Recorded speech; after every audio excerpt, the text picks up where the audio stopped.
West Coast Pro and Prestige Wrestling ran strength beyond strength. But by the end of the show, I'm asking, what was the strength of this show? Because it definitely had a weakness.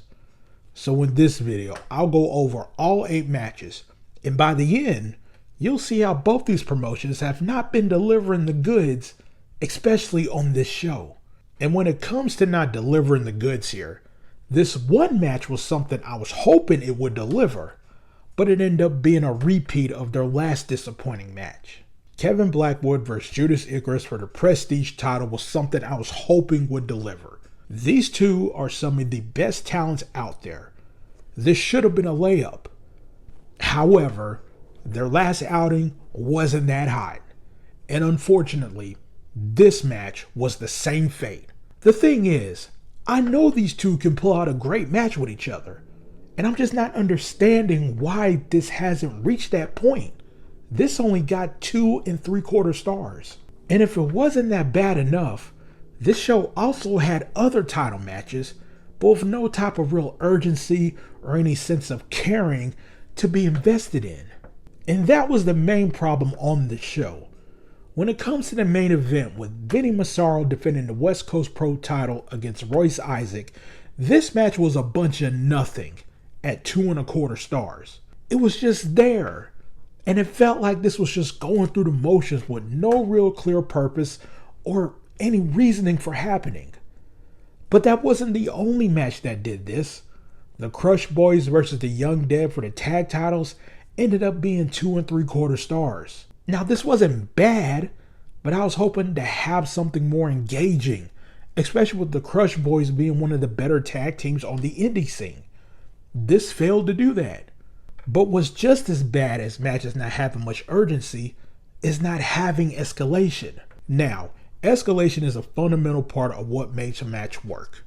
You need that to build. You need that progression where things start one way, then they build into something bigger. Something that makes you feel the stakes are rising. But when I look at these title matches here on this show, that's just not there either. Take Johnny Robbie versus Amira for the women's title.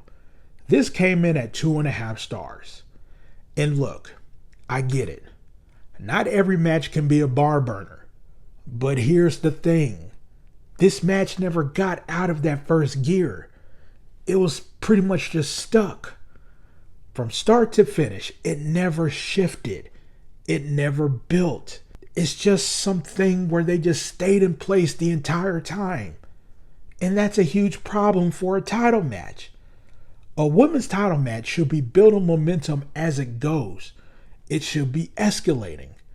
But this one, it just flatlined. And then you had Andrew Cass versus Adrian Crest for the Golden Gate title, also at 2 1/2 stars. The same problem. Different match, same issue. I'm watching this match thinking, okay, when does this match shift? When does it go to another level? But it never does. You're just going match to match without that escalation that tells you something is changing. As if nothing is building towards a particular climax. This is basic match structure here. Wrestling one-on-one stuff. Every match needs that progression and that escalation where the audience feels like they're going somewhere. But here, I'm just sitting there watching these matches that just stay flat.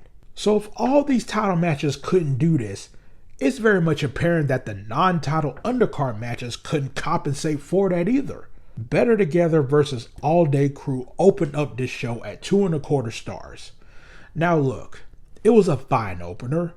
Nothing wrong with it technically. But as an opener, it didn't set that energy or get you invested or build that momentum for everything that comes afterwards.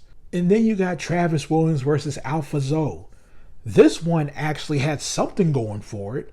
This match was building. It was going somewhere. You could feel it getting better and getting more interesting. And it was actually starting to hit. But then it just ended prematurely at just 2 stars. So when your undercard can't save your weak title matches, you've been cooked. But here was the final nail in the coffin. Maya World versus Miko Alano. This came in at 1 3/4 stars. And you know what? They had time, but this dragged. This was poorly executed, wasn't interesting. This was just not it. This was just not a good show overall at all. And to be honest, West Coast Pro and Prestige hasn't been firing on all cylinders lately. And it doesn't help either that Prestige and DPW will be on hiatus pretty soon, making West Coast Pro the remaining promotion of the Indie Triad. All in all, this gets a 6.0 out of 10. Not recommended.